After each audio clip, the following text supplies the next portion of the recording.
It was just another quiet night on Highway 17, stars above, wind whispering through the trees, and a lone car parked by a rest stop. Inside sat Dr. Maya Brooks, a respected black physician driving home after a 36-hour hospital shift. She just wanted 5 minutes to breathe. But those 5 minutes changed everything. Because when two patrol officers pulled up behind her, their dashcam already rolling, they weren't looking for justice, they were looking for someone to blame. Within minutes, a tired woman in scrubs became a suspect. Her calmness was twisted into defiance. Her profession, ignored. And the truth? Buried beneath flashing red and blue lights. But what they didn't know was who she really was and what would happen within the next 24 hours. So before we begin, drop your city or country name in the comments. I'd love to see how far this message travels. And if you believe that power without accountability is the real crime, hit that like button and subscribe, because this channel stands for stories where truth wins and justice speaks loud. The highway was nearly empty that night, a ribbon of asphalt stretching through rural Alabama, silent except for the hum of streetlights and the occasional chirp of a cricket. Dr. Maya Brooks, 36, had just finished a double shift at St. Mary's Trauma Center in Birmingham. Her white coat hung over the passenger seat, and her ID badge still dangled from her neck. Maya Brooks, MD, Emergency Medicine. She was exhausted, but also proud. She had just saved a 7-year-old boy after a car accident.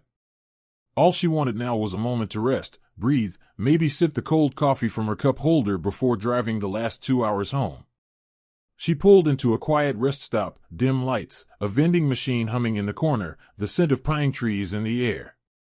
Her playlist was soft, Nina Simone's voice floating through her speakers. She leaned back, closed her eyes. Then, headlights appeared in her rearview mirror. A patrol cruiser. At first, she didn't think much of it, maybe the officers were just passing through. But then another set of lights appeared. And another. 3 cruisers. Her heart rate quickened. Within seconds, spotlights flooded her car. A loudspeaker crackled.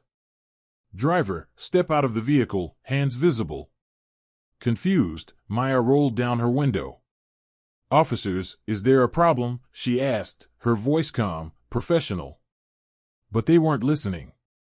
One officer's hand hovered over his holster. Another had already turned on his body cam, not to record transparency, but to frame a narrative. We got a report of a suspicious vehicle matching this description, one said, circling her car. Suspicious. The word hit harder than it should have. In that moment, Maya knew this wasn't about a report. It was about her skin, her silence, her existence in the wrong place at the wrong time. And as she stepped out into the cold light, she had no idea that by sunrise, the same officers would be under federal investigation. Dr. Maya Brooks stood under the harsh glare of flashing red and blue lights, tired eyes, trembling hands, her white coat now hanging like a ghost behind her on the seat. 3 officers surrounded her, 2 men and 1 woman, their expressions cold, rehearsed, almost hungry. License and registration, one barked. Maya handed them over without a word. Her calmness seemed to irritate them. Where you coming from, ma'am? St. Mary's Hospital. I just finished my shift. You a nurse or something? She paused. No. I'm a doctor. The officer smirked. A doctor, huh? Out here in the middle of the night? In this kind of car? He nodded toward her black BMW, like success itself was a threat. As they searched her vehicle, another officer returned, holding a small Ziploc bag. White powder inside. Found this under the driver's seat, he said. Maya's heart froze. That's not mine. Her voice cracked, not in fear, but disbelief. She was being set up. Ma'am, step to the side. We're detaining you for possession of narcotics. The female officer cuffed her wrists. The cold steel bit into her skin. You're making a mistake, Maya said, fighting to breathe. You can call the hospital. Check the cameras. I just left the ER less than an hour ago. But the men weren't listening. They had already decided who she was, a black woman with a nice car in a quiet town at night. One officer whispered to the other, not knowing her dashcam was still recording from inside the car. "This one'll teach her kind to stay where they belong." Those words, those exact words, would later become the evidence that destroyed their careers. But in that moment, Maya didn't know any of that. She was just another headline waiting to happen. Until destiny, and a single phone call, began to turn the tide. As Dr. Maya Brooks stood handcuffed beside her car, the officers prepared to call in a tow truck, already discussing chain of custody for the planted evidence. But what they didn't know was that Maya's dashcam had been recording everything. Not just the traffic stop, the voices, the insults, the entire setup. And her phone, lying quietly on the hood, was still connected to her hospital's emergency comm line. At that very moment, her colleague, Chief of Trauma, Dr. Eric Lawson, was listening from the other end. He had heard the accusation, the bag of drugs, and the mocking laughter of the cops. "Oh my God.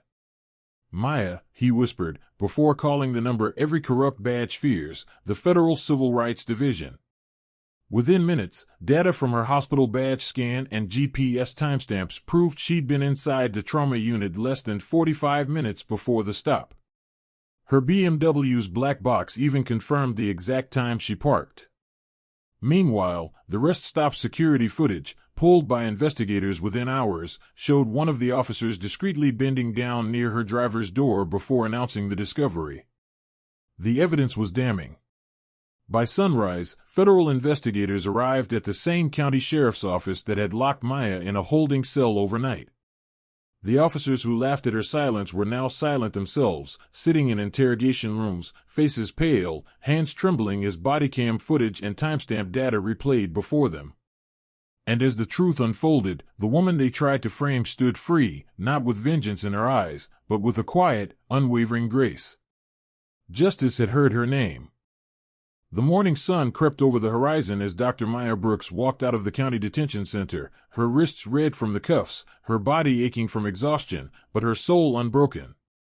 Federal agents greeted her at the door, respectful, apologetic. "Dr. Brooks, I'm Agent Ramirez with the Civil Rights Division. You've been through enough. We're taking over from here." For the first time in 12 hours, Maya exhaled. She wasn't just free, she was heard. By noon, the entire department was swarming with investigators. Computers seized. Bodycams confiscated. One of the officers, the same man who sneered at her title, now sat across a federal table, head in his hands as agents played the damning line he'd muttered under his breath. "Teach her kind to stay where they belong." That single sentence, captured by Maya's dashcam, became the headline that shattered a department's silence. News outlets across the country ran the story. Black doctor framed at rest stop, FBI opens federal probe. Her hospital held a press conference. Her colleague stood beside her. And when a reporter asked what she wanted to say to the officers who tried to destroy her life, Maya paused, her voice calm and steady. "I don't need them punished. I need them accountable. There's a difference. Justice isn't revenge, it's recognition." That line went viral. Because it wasn't just about her.